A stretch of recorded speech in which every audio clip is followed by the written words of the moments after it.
Hello there. We are Group A of the August 2021 semester under Mr. Jeff's tutorial. My name is Hazira and I'll be representing our group in this video. Before we dive into the project, allow me to introduce our group members. Starting from the top left is our leader, Zern, who's in charge of managing any relations between us and the organization, followed by me, where I am in charge of creating social media postings. Moving on, we have Anson, who's in charge of video editing and is also the person who made this video.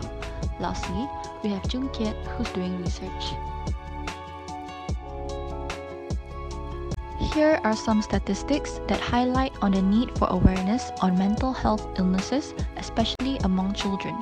On top of that, as shown in point number 4, social stigma is a major factor in the reason why people who are affected by this issue do not seek professional care. How we discovered our beneficiary IQ 70+. Firstly, we surfed the web looking for NGOs or charity organizations in Malaysia that we could contribute to. From there, we shortlisted a few, and prior to working with IQ 70+, we actually contacted a food bank in Setiawan, Perak. However, the food bank themselves said that they are not in need of our help and suggested another partner, which was IQ 70+. They forwarded our contact number to the volunteers and our project started from there. Here are several screenshots of the conversations between the beneficiary and Zern, our leader.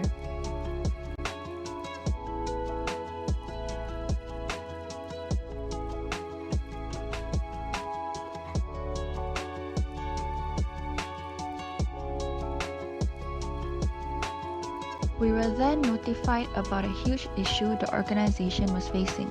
Giselle Lim, a 13-month-old toddler who has congenital defects, suffers from a series of health disorders, including a brain and heart defect, as well as a facial disorder, and required financial aid for her treatments, which was unable to meet the annual expense due to COVID-19. From there, we developed our action plan. Our main objective is to raise 2,000 ringgit in funds through an air funding page. We also derived several sub-objectives which touches on the issue of mental health disabilities in general. We plan to create posters and social media postings in hopes to raise awareness and reduce the social stigma behind mentally disabled people, especially children, among the public. Here is a video showing the process of setting up the air funding page, which was done by Anson.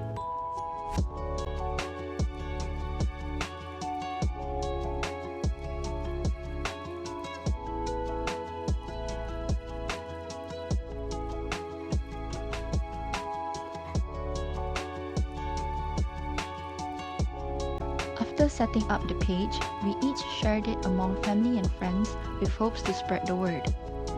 Moving on to the poster designing process. Firstly, I read through several articles to find out what is stigma, how it affects people suffering from mental health, and how do we reduce it. After that, I looked through examples online to figure out how to arrange the poster to make it both informative and visually attractive.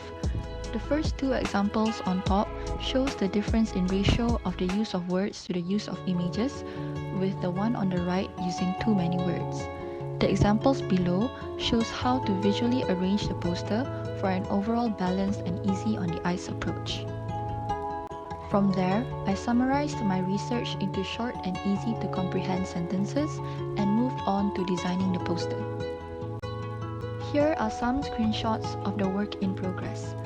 I included the use of a handprint to visually show and emphasize on the ability of an individual to act and produce changes, the narrative of how it starts with you.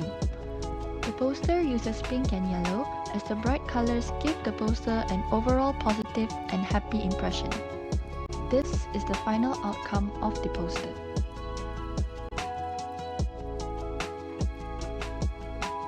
We have reached the end of the presentation, and that is all from us.